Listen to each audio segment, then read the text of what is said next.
Klaus, para a gente começar, uma das perguntas que nós mais recebemos aí nas redes sociais, e eu aposto que você também recebe, são as pessoas que pretendem e querem trabalhar com futebol.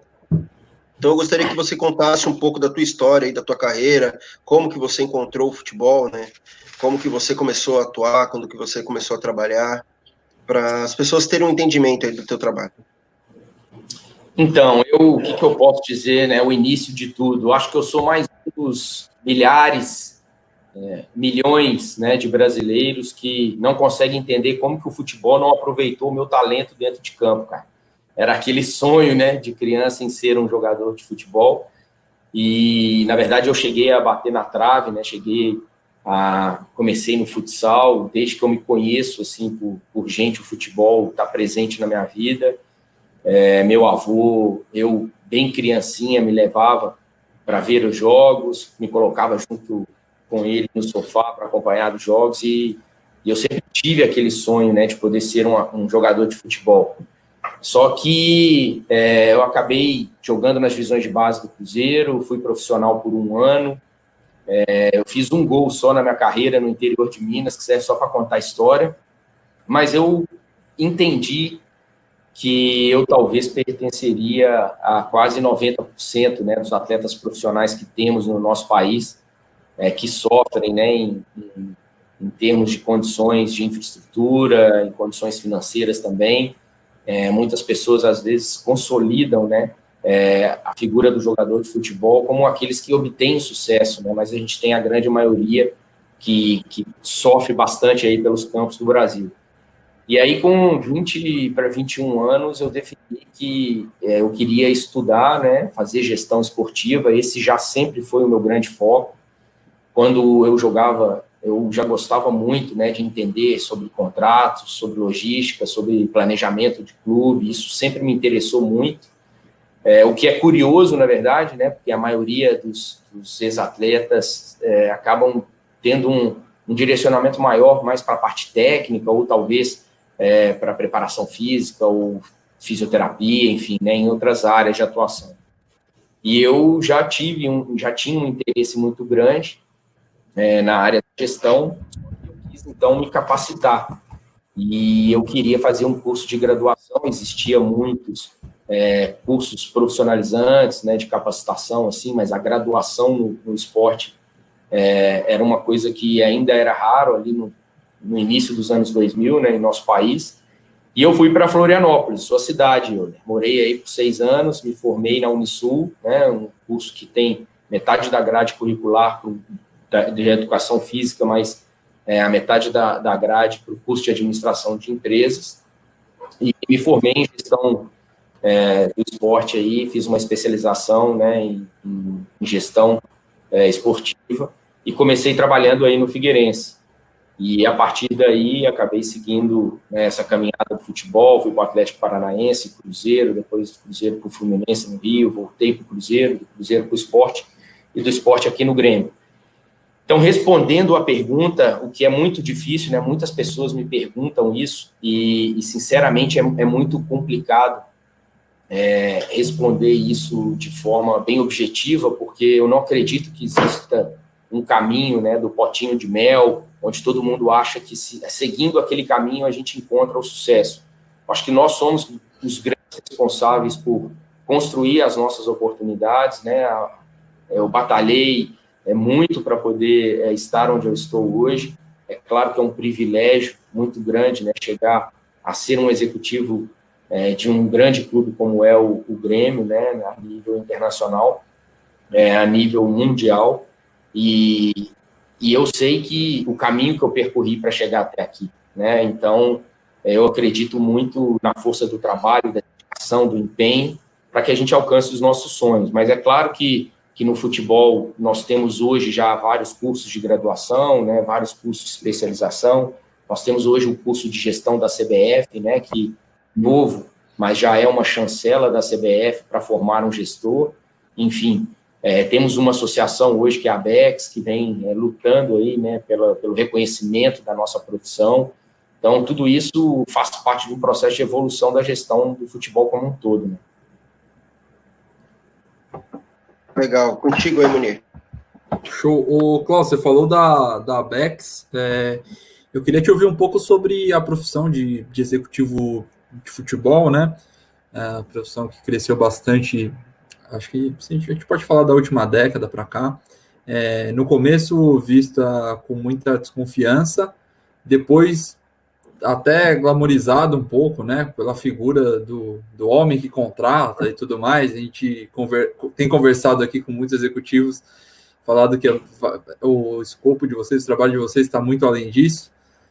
Mas eu queria te ouvir em relação, se você fizesse um balanço sobre a trajetória que a profissão tem tido aí nos últimos anos no Brasil, se você acha que tem sido positiva. Hoje a gente, pelo menos clubes de destaque do Brasil, Série A e B, a gente já enxerga aí os clubes entendendo a importância do executivo.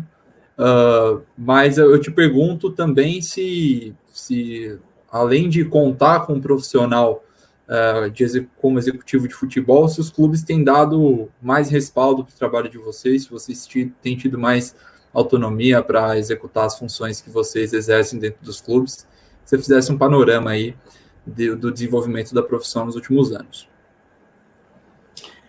Munir, interessante poder transmitir isso, né, para muitos aí de quem está nos assistindo, que fique gravado, que tenha acesso posteriormente a essa live, porque é uma pena muito grande, né, o executivo de futebol, em muitas, ou na maioria das vezes, ser avaliado ou visto como contratadores, né, contratadores de atletas.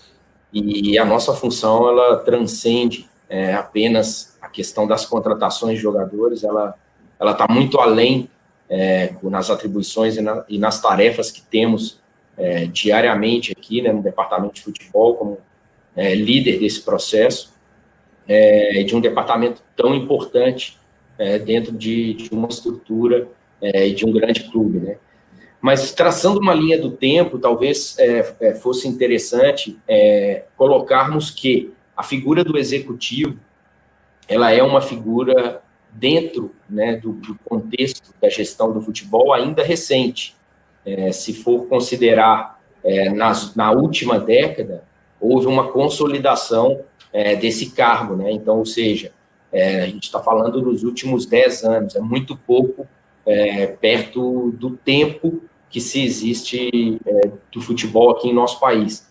Mas ainda dentro desse contexto, talvez a figura do executivo ela foi muito importante, a inserção no mercado, né, dentro desse contexto, porque o futebol passou por um momento de profissionalização muito grande em relação ao que era no passado, né? Os dirigentes, eles eram considerados, né, os cartolas dos clubes, né, eram dirigentes estatutários, né, apaixonados, que viviam e faziam as funções por amor, né, por dedicação ao clube mesmo.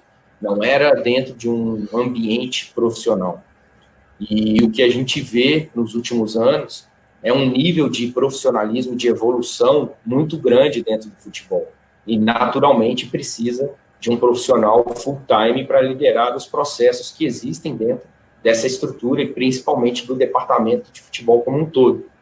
E essa figura é o executivo de futebol, né, o grande responsável, e a gente pode entender que, diante da dinâmica do jogo, diante do aparato da ciência de suporte que se necessita hoje para a obtenção dos resultados, né, diante do business, né, que se tornou o futebol, na formação de atletas, na comercialização, na excelência, né, da condução de trabalho, seja ele dentro e fora de campo, é necessário um profissional que esteja full-time avaliando todos esses processos, também de forma profissional, avaliando se cada um desses processos estão sendo cumpridos dentro das etapas que são necessárias para que o atleta possa entrar em campo no ápice e na plenitude da sua performance, para poder maximizar a chance de obter os resultados que toda essa estrutura espera, que no final é função do executivo liderar, né, no dia a dia. Então, tudo aquilo que envolve o futebol profissional, em todas as áreas que existem dentro do departamento de futebol, é liderado pelo executivo.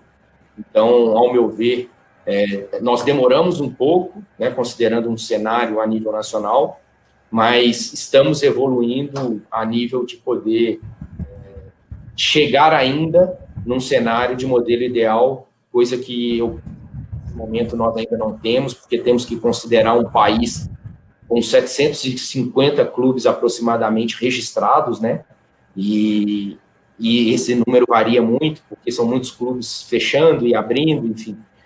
Mas a gente tem que olhar para a base dessa pirâmide, que ainda precisa de muito profissionalismo ainda a ser inserido nas suas estruturas, né, para que a gente tenha um país, uma massificação aí de gestão profissional, né? Mas os grandes clubes, como você citou, Série A, Série B, alguns clubes de Série C e até D, já entendem a importância e o papel do executivo, né, para liderar esses processos. Show. Legal, Klaus. Dando continuidade até esse tema aí que eu acho interessante da gente falar, você teve a possibilidade de trabalhar no futebol profissional, trabalhar na categoria de base e em clubes de diferentes regiões, diferentes tamanhos, e com a sazonalidade que existe do nosso futebol, de clubes se organizarem, conseguirem bons resultados, terem problemas financeiros e diminuírem as possibilidades de títulos, que a gente tem essa visão, né, de que cada clube é um clube, cada tempo é um tempo, mas o trabalho de dentro de um clube, independentemente do tamanho, eu acredito que é feito através de coisas pequenas que se tornam grandes, né? Que o trabalho do gestor acaba sendo esse de, como se fosse uma ferramenta para o treinador, fazendo essa união entre treinador, a diretoria e presidência, os atletas, esse elo de ligação. E foi algo que nós falamos ontem com o Cimar, que acaba sendo, o gestor de futebol acaba sendo mais um gestor de pessoas, né? Ele acaba tendo mais essa obrigação de lidar com todos os profissionais, de ligar todos os departamentos e é responsável por até mesmo por esse organograma, né, gigantesco. Então eu gostaria que você falasse um pouco sobre as responsabilidades, né, do cargo, que vão, como nós falamos aí, o Munir falou também, vai muito além do que contratar atleta, vender atleta e demitir treinador, né?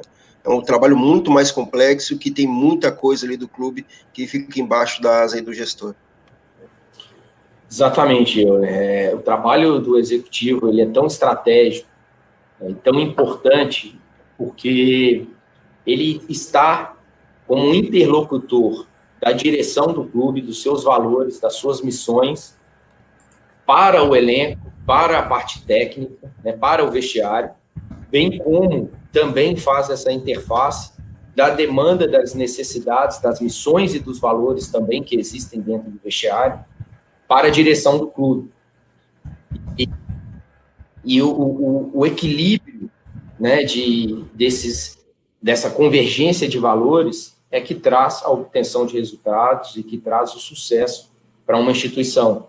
E além das capacidades, né, de gestão, as habilidades humanas, né, nas interações, nas relações, na capacidade de entender como funciona os valores, né, e as premissas dentro do vestiário, são extremamente importantes para que a gente consiga equilibrar todos os interesses e não ter nenhuma situação de prejuízo, seja para um lado ou para o outro.